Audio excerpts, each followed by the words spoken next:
Queridos, abra sua Bíblia no livro de Hebreus. Livro de Hebreus.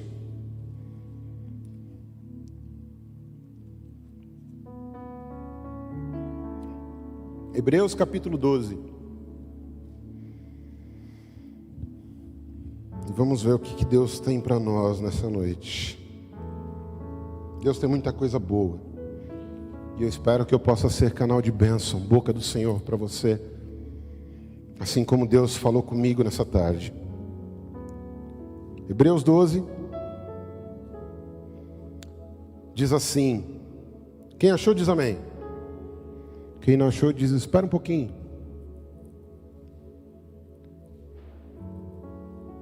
Ninguém falou espera um pouquinho? Então vamos lá. Diz assim, a minha versão está na nova tradução da linguagem de hoje, tá? Assim, nós temos essa grande multidão de testemunha ao nosso redor. Portanto, deixemos de lado tudo que nos atrasa, nos atrapalha, e o pecado que se agarra firmemente em nós, e continuemos a correr. Sem desanimar, a corrida que é marcada para nós. Conservemos os nossos olhos fixos em Jesus, pois é por meio dele que a nossa fé começa e é aperfeiçoada até aqui. Pai, em nome de Jesus, que teu Espírito Santo possa falar ao nosso coração nessa noite. Usa a minha vida, Senhor, para que eu possa ser boca do Senhor aqui e que eu possa abençoar a vida dos meus irmãos de alguma forma. E que a gente não saia daqui da mesma forma que nós entramos. Porque se a gente sair da mesma forma, Senhor, o objetivo não foi alcançado. A Tua palavra, ela sempre nos move à mudança. A Tua palavra sempre nos leva a uma transformação, a um questionamento. A Tua palavra sempre nos confronta a melhorar. Então que nós possamos sair daqui melhores do que entramos. Que Teu Espírito Santo nos ajude. E Pai, vem e fala ao coração daquele que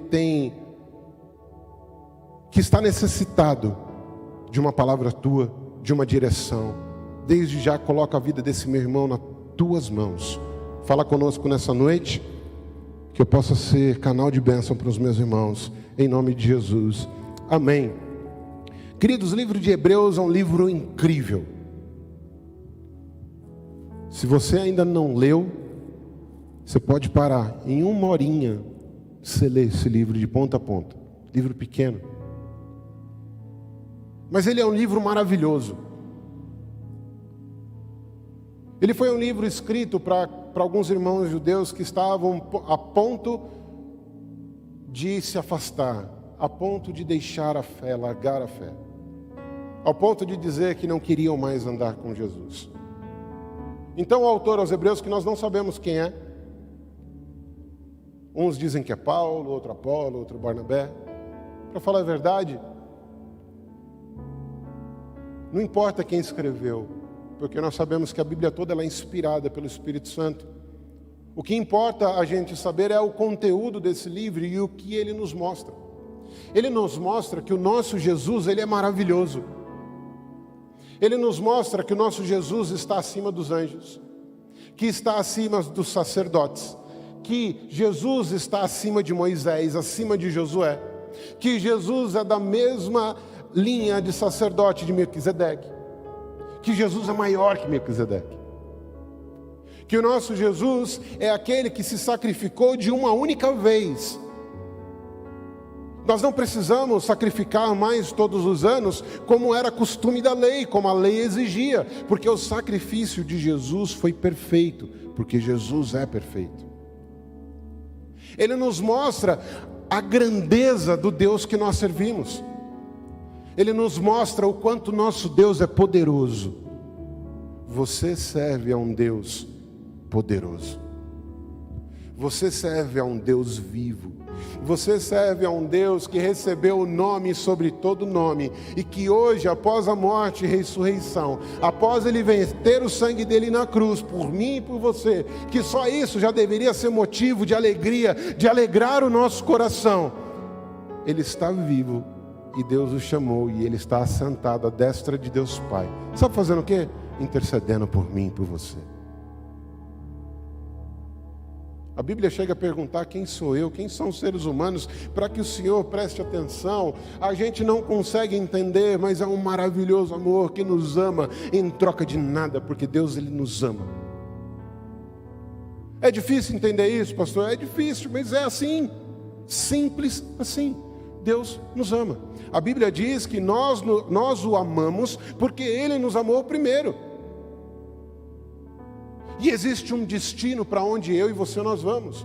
A história não para por aqui. A história não para no simplesmente andar com Cristo, em aceitar a Cristo, em viver nessa terra sabendo que há um Deus olhando por você, um Deus que te ergue quando você cai, um Deus que chora junto com você, um Deus que se entristece com você, um Deus que se alegra com você, mas a história não acaba aqui. A palavra de Deus diz que esse é um tempo passageiro. E que a alegria dele vai ser quando nós, os santos, estivermos com ele. A palavra de Deus chega a dizer que para nós aqui nessa terra, que temos uma mente limitada, é dolorido, mas ele se alegra na morte dos seus santos. Porque vamos estar lá com ele. Essa é a nossa esperança. É a esperança que eu e você deveríamos acordar todos os dias e ter dentro do coração o dia em que Jesus vai voltar e vai nos levar para morar com Ele. E lá não haverá mais choro, não haverá mais ranger de dentes, não haverá mais preocupação. Estaremos lá com o Senhor nas bodas do Cordeiro. Eu posso escutar um amém? Você espera por isso, querido?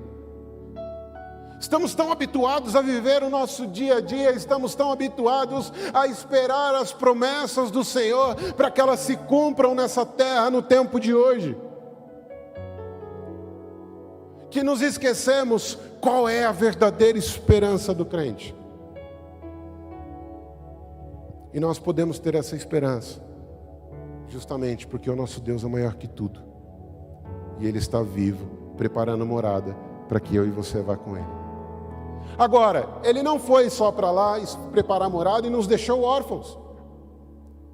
Cantamos agora há pouco aqui, vem Espírito Santo, rompe neste lugar, vem Espírito Santo, enche a minha vida. Assim como em Pentecoste, houve ali um vento impetuoso que tomou toda a casa e o Espírito Santo revestiu aqueles homens de poder e eles puderam ser testemunhas do Senhor, e até hoje o Espírito Santo continua comigo e com você, te direcionando, te mostrando a verdade, te mostrando aquilo que você precisa mudar, trabalhando a tua mente, fazendo sinais e maravilhas, porque o nosso Deus ainda faz sinais e maravilhas, curando, restaurando, de acordo com o propósito de Deus. Nós não estamos órfãos. E quando a gente chega ali, no capítulo 11 de Hebreus, que é conhecido como o capítulo dos heróis da fé, eu confesso para vocês que nessa tarde, quando eu comecei a ler, e eu cheguei no versículo 36, as lágrimas corriam dos meus olhos. Depois você lê lá em casa, lá na sua casa, de homens de tanta fé, que acreditam nesse Deus, que gastaram as suas vidas por Ele, que foram mortos, cortados ao meio, surrados, jogados ao escanteio. Pessoas não queriam mais andar com eles, longe de tudo e de todos. A Bíblia chega a dizer, o nosso Deus chega a dizer, que a terra, ela não era digna de ter esses homens com eles. E aqui fica uma pergunta: se hoje Deus escrevesse Hebreus 11, no final dele constariam os nossos nomes, aonde Deus dizia: e a terra não foi digna de Alex, a terra não foi digna da Chica, a terra não foi digna Paulo, e a terra não foi digna do Ronaldo. Eu não sei, é uma reflexão. E essa reflexão, ela cabe ao que eu vou falar hoje com vocês. Nós vivemos um tempo onde nós tivemos que colocar essa máscara que está aí no seu rosto. Eu intitulei essa mensagem, eu não sou bom de título de mensagem, tá, irmãos? Mas eu intitulei essa mensagem como removendo as máscaras que nos sufocam.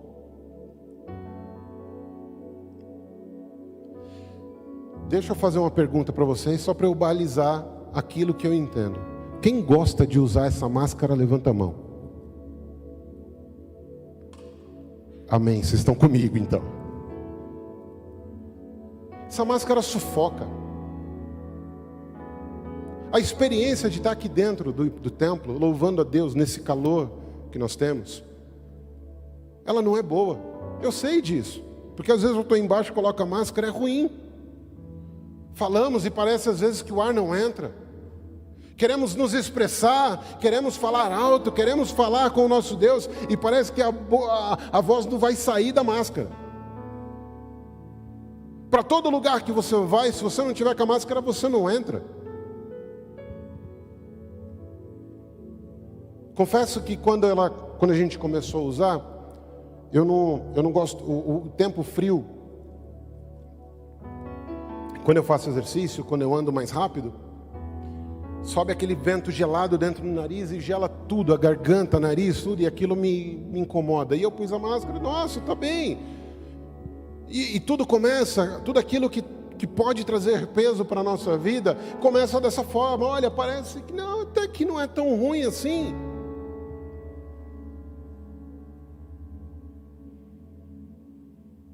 Essa máscara incomoda, ela traz uma experiência desagradável. Dá a falsa, e além de tudo, ela traz a falsa sensação de 100% de proteção. Até hoje os médicos, os doutores, eles brigam para saber qual que é o tecido melhor para parar, para continuar, para usar, para não usar. A gente tem que usar máscara cirúrgica, a máscara de pano protege, não, é de TNT, de pano não pode mais. Ela traz uma falsa sensação de proteção de 100%. E a única proteção 100% que nós temos é Jesus. É ruim, não é? Fala a verdade. Mas temos que usar. Não estou falando para você largar essa máscara, tá, irmãos? É só um exemplo. Da mesma forma, como Paulo estava escrevendo para aqueles irmãos que estavam quase largando a fé, ele diz, olha, lá em Hebreus 12, se desembarace de todo o peso. Deixa de lado tudo aquilo que te atrapalha. Assim como essa máscara, muitas vezes nós deixamos coisas entrar na nossa vida, que elas tomam o nosso tempo, tomam o nosso pensamento, tomam as atitudes, nos levam a deixar de fazer coisas que eram boas para nós. Dei um exemplo para o meu filho essa tarde, falei com ele, jogar videogame é ruim? Para quem gosta, como eu, não. Mas e quando esse jogar videogame começa a atrapalhar no casamento, começa a atrapalhar o seu tempo com Deus? Netflix, Prime Video, olha eu fazendo propaganda aqui para eles. Coisas que a gente deixa e que fica na nossa vida, que se tornam um peso, que estão atrapalhando o nosso caminhar, o nosso dia a dia. Reclamar apenas, aí a gente entra na murmuração. Tem que usar essa máscara de novo. Eu sei que é ruim, mas tem que usar. Hoje o pastor Marcelo falou de manhã que é uma incongruência a gente está aqui num ambiente mais seguro e os idosos não podem estar aqui com a gente, que é um ambiente seguro, e eles estão na feira, estão indo para qualquer lugar. Temos que respeitar algumas coisas. Mas a verdade é que a gente, em outros aspectos, a gente permite com que algumas coisas travem a gente. Faça a gente parar. Faça a gente não continuar. Além disso, ele diz, olha, e do pecado. Você sabe qual que é o problema das coisas que nos atrapalham e do pecado? É quando a gente começa a se habituar a eles. Quando a gente começa a aceitar que tudo isso é normal. Tudo que nós estamos vivendo é normal, deixa a coisa acontecer. Ah, é mais um dia. Isso não muda, é assim mesmo. Oh, o que eu estou fazendo não é tão errado assim, porque todo mundo faz. Sabe essas palavras que a gente sabe, que a gente conhece, e o que eu estou dizendo para você, nada novo. Mas parece que a gente tem que escutar de novo para ver se a gente muda.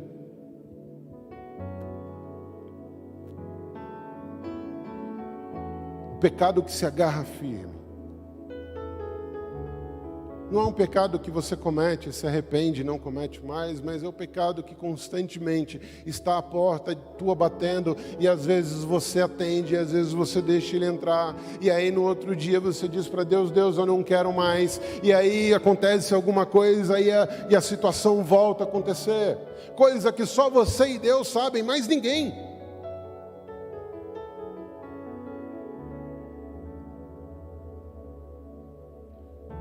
Queridos, nós temos que nos livrar disso. E quando o autor aos Hebreus diz, olha, se livrem, se desfaçam, deixem de lado, joguem fora, significa que eu e você, nós temos o poder, dado pelo Espírito Santo, a dizer não, porque a Bíblia diz, resisti ao diabo e ele fugirá de vós. Quando nós clamamos ao Espírito Santo para que Ele venha e nos enche e faça morada dentro de nós, quando nós clamamos para que o Espírito Santo nos revista de poder, para sermos testemunhas do Senhor, é quando nós recebemos o poder de dizer não para o pecado. Então para com a desculpa de que você não pode mais. Talvez existem coisas que você vai ter que brigar um pouco mais. Talvez existam situações que você vai ter que brigar um pouquinho mais, mas você não pode desistir, não pode se habituar, não deixe que o dia a dia e o pecado entre na tua vida e te afaste de Deus, porque o que causa separação entre homem e Deus é o pecado. Dizia para o meu filho nessa tarde, um outro exemplo, talvez, tentando trazer maior clareza ao que eu estou querendo dizer.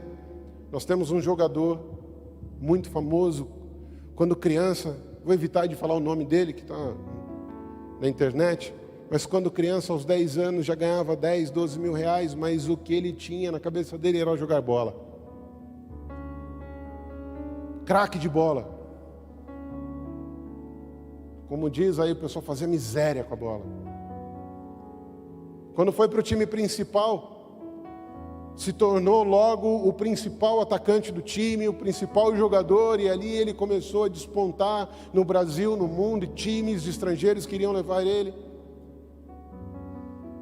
E o que atrapalhava ele é que ele era muito bom de bola, e o orgulho dele foi tomando conta.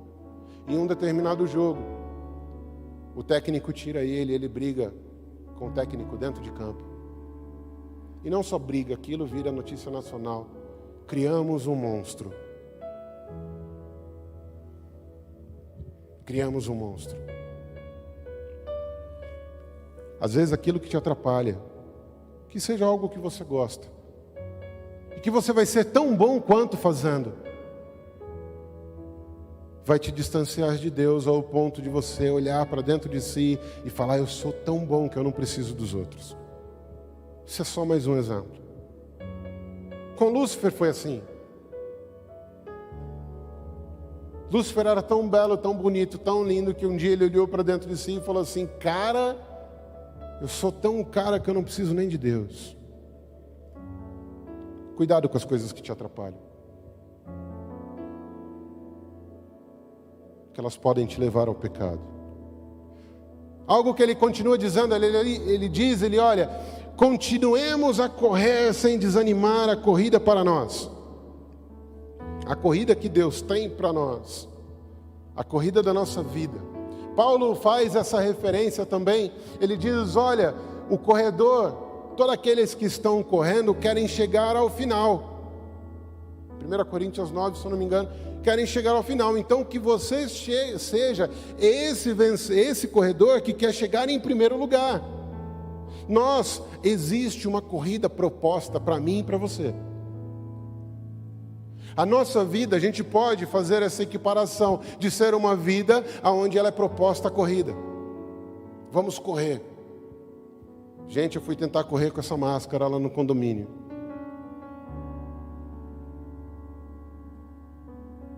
Fui dar uma caminhada lá no condomínio. Eu e minha esposa, a gente deu duas corridinhas. O ar não entra. Você já tem que parar. Tentar tirar a máscara de algum jeito para ver se o oxigênio entra.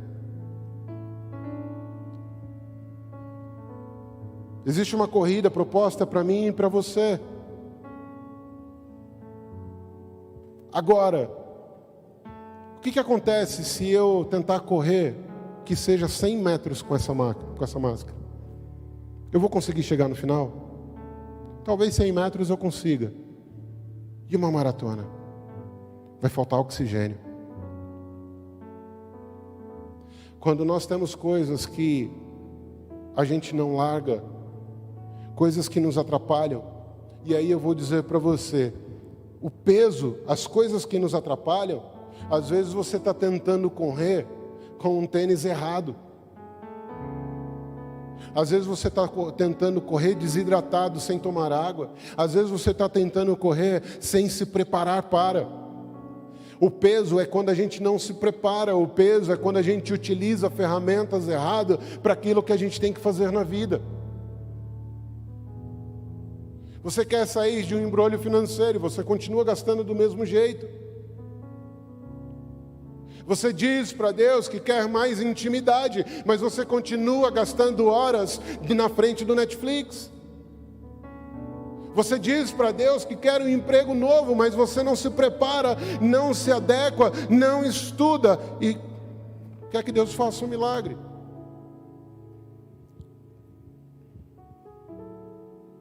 As coisas que nos atrapalham é o peso que a gente coloca na nossa vida para que a gente não continue correndo.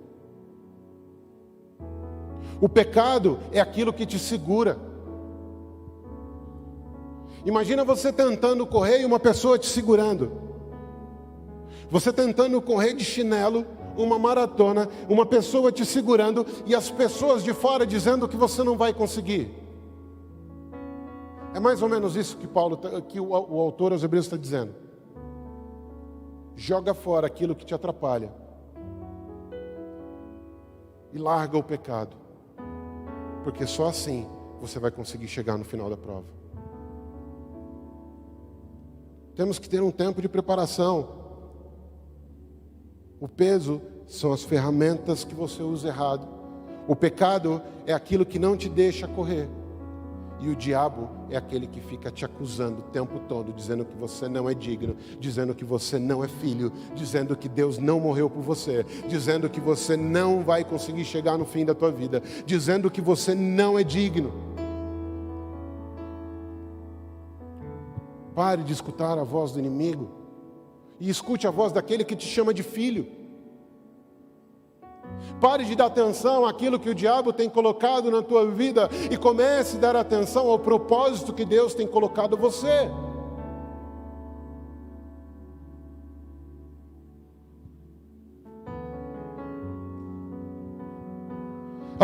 Ou seja, o peso das coisas fúteis e do pecado não vão permitir que você chegue ao fim da prova, e o desânimo vai bater, levando você querendo a desistir tudo.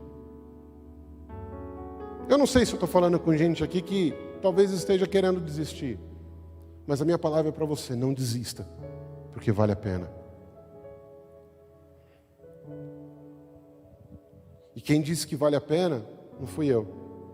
Quem disse que vale a pena é o nosso próprio Deus. A mensagem do Espírito para você hoje é: nessa noite, se desfaça de tudo aquilo que te prende. Não negocie com o pecado. E mantenha o seu foco em Jesus. Manter o foco em Jesus por quê? Porque é nele que começa a nossa fé. Manter o foco em Jesus porque é nele em que nós fomos salvos. Manter o foco em Jesus é porque é Ele quem tem propósito para a minha vida e para a sua. Manter o foco em Jesus significa que eu e você temos destino certo. Continuar olhando para Jesus, continuar convidando Jesus para estar contigo todos os dias, mantendo o foco naquele que é o autor e consumador da minha fé, é o que vai me garantir a chegar naquele dia bendito, onde eu e você estaremos junto com Ele. Não deixe o mundo te dizer o contrário. Não deixe as pessoas te dizer o contrário. Não deixe o diabo dizer que você não pode, porque Deus disse que você se tornou filho por meio do sangue de Cristo. E você sendo filho, você é co-herdeiro das bênçãos do Senhor. No final vale a pena. No final vale a pena. No final vale a pena. Veja o que Hebreus 6, 11:36 diz. Eu não ia ler, mas Deus é bom demais. Alguns foram insultados e surrados, outros acorrentados e jogados na cadeia, outros foram mortos a pedradas, outros cerrados pelo meio, outros vestidos de peles de ovelhas e cabras, eram pobres, perseguidos, maltratados, andaram como refugiados pelos desertos, vivendo em caverna e em buracos. Talvez a dificuldade chegou para você.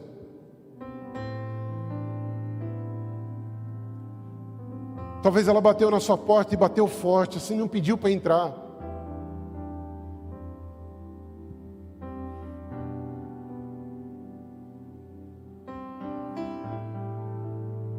Sabe, queridos, vendo isso aqui, eu falei com meu filho hoje à tarde.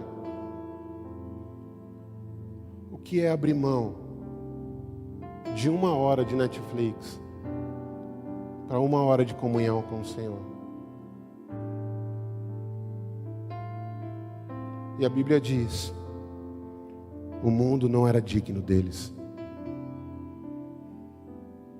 E hoje eu vejo pessoas largando o Evangelho como quem larga um guarda-chuva. Hoje eu vejo pessoas deixando Cristo de lado como quem deixa um amigo qualquer. Hoje nós dizemos a Deus que nós não temos tempo de ficar com Ele, porque as contas estão vindo, porque, sei lá, porque o vírus está aí. Hebreus diz aqui, um pouquinho mais para trás, você vai ver, se eu não me engano, está em Hebreus 10, ele diz: olha, não deixe de vir à igreja, não deixe de congregar, não deixe de ir à sinagoga, como alguns estão fazendo. O pastor Marcelo falava hoje sobre os desigrejados, que agora virou uma moda, eu quero servir. Não tem como a gente servir a esse Deus longe do propósito dele. E a igreja é o propósito do Senhor. Eu e você, nós somos igreja. Eu e você, nós somos espelhos da graça do Senhor, aonde Ele brilha, Ele reflete a luz dele em nós, e nós temos que levar a luz dele a outras pessoas. Não dá mais para ficar parado. Existe um tempo vindo para nós, Existe o tempo do Senhor vindo para nós. Existe algo que Deus tem só para você. Existe um propósito que Deus tem só para você. Existe uma pessoa que vai ser convertida, que o Espírito Santo vai convencê-la, mas que você precisa abrir a boca. Existe um lugar aonde só você vai, mas para isso você precisa tirar as máscaras que estão te sufocando.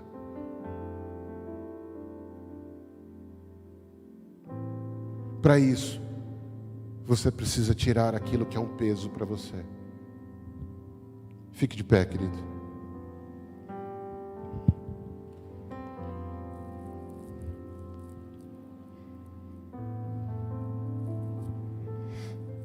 Esses irmãos, eles não estão aqui para nos julgar, Hebreus 11. E eles também não estão com olhos para mim e para você, como um ato de menosprezo, ou para que você se sinta menor. Não, eles estão aqui, homens como eu e você, simples, homens que tinham a mesma dificuldade, que passaram pelos mesmos problemas. Aliás, Hebreus revela que Jesus Cristo se fez homem, e em tudo ele foi tentado. Ele revela que Jesus, como eu e você, veio em carne e osso, e ele se assemelhou a nós, se esvaziou da sua glória e sofreu tudo o que eu e você sofremos. Ele sabe aquilo que você sente, Ele sabe aquilo que está no teu coração, e Ele mesmo diz, sabendo o que está no teu coração, eu já te dei força para você recusar, para você não desistir. João, em 1 João diz, vejam como é grande o amor do Pai, sermos chamados filhos de Deus, o que de fato nós somos. Por isso o mundo não nos conhece, porque não o conheceu.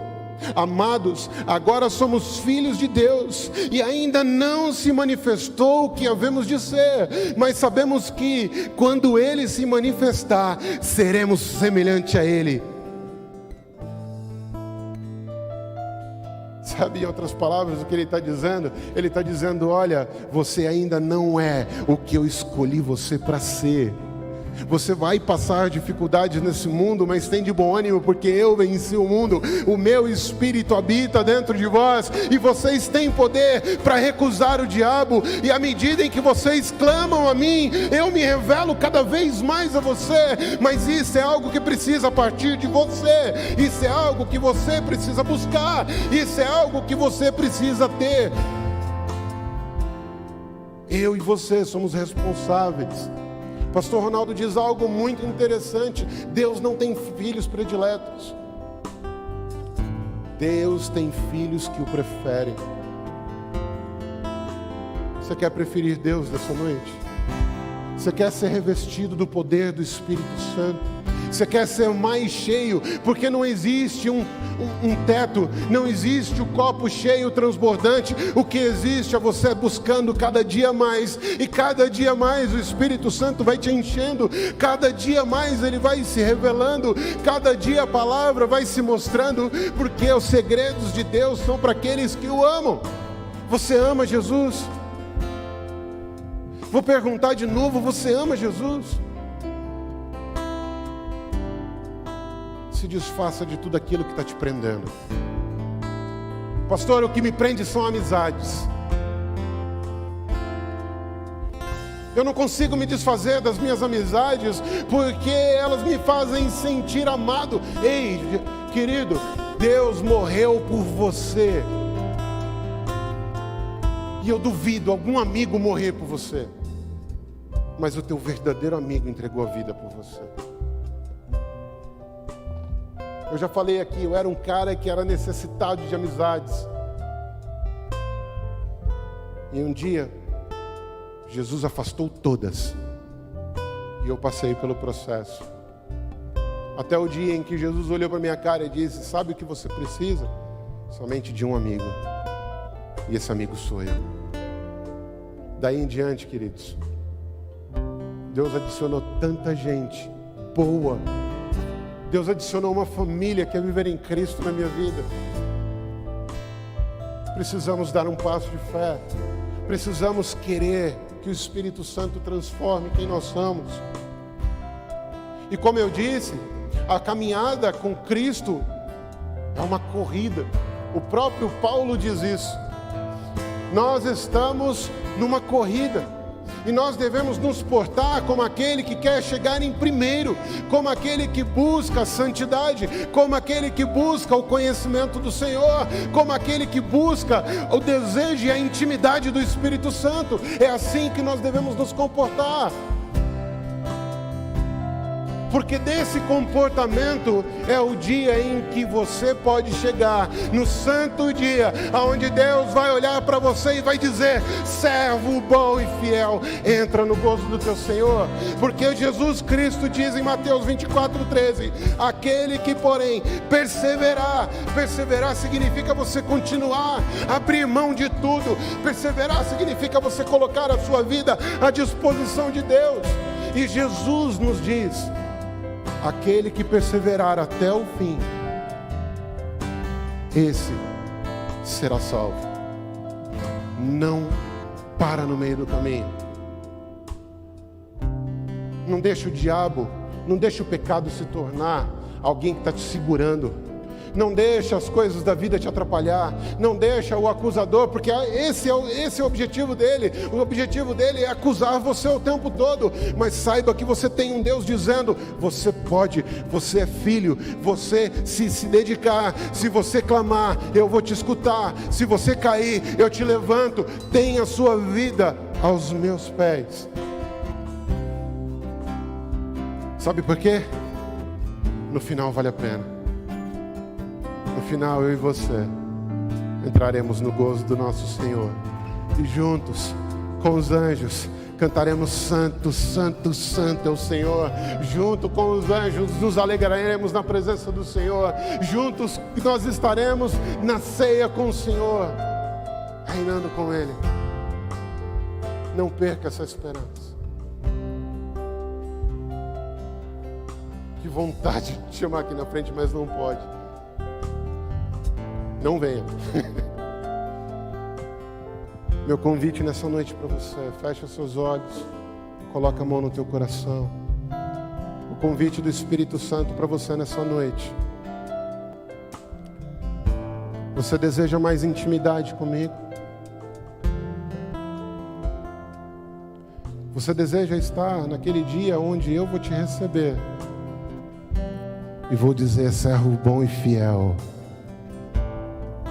Servo bom e fiel. Não porque você foi perfeito, mas porque você buscou a minha santidade. Não porque você não pecou, mas porque você se arrependeu e permitiu que eu te consertasse. Não porque você às vezes saiu do caminho, mas porque você buscou, dobrou o teu joelho, se arrependeu dos seus maus caminhos e clamou a mim, e eu endireitei as suas veredas. Servo bom e fiel. Servo bom e fiel, que falou da minha palavra e outros se converteram porque o Espírito Santo usou a tua vida. Servo bom e fiel, porque você sentiu a minha presença, dizendo que aquela pessoa agora precisava de uma palavra e eu te dei e você levou. Servo bom e fiel, aquele que foi e queria todos os dias me encontrar e que era o seu respirar. Servo bom e fiel, entra no gozo do seu Senhor. Você quer isso? Peça isso ao Espírito Santo de onde você está. Porque vai chegar o dia que você disse: valeu a pena. Vamos cantar.